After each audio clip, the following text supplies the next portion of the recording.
Kinda.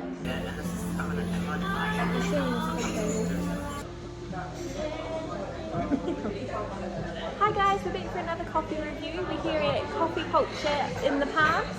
We've got a latte, of course. We've got Marcus, the special guest with us today. Okay. It smells very strong. It's very hot. It's got a bit of a pattern. It's a bit bubbly on top. It tastes okay. It's quite bitter though. There's lots of the bitter flavour in there. And the milk is almost, it's quite hot, maybe almost burnt.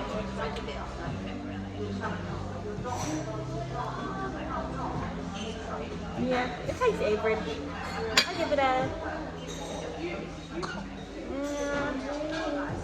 I'm just going to give it a 5.1. Hello, now I'm gonna taste this hot chocolate.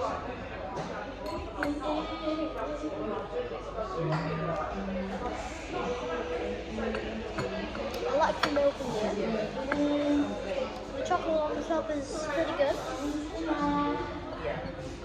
I give it a 7.5.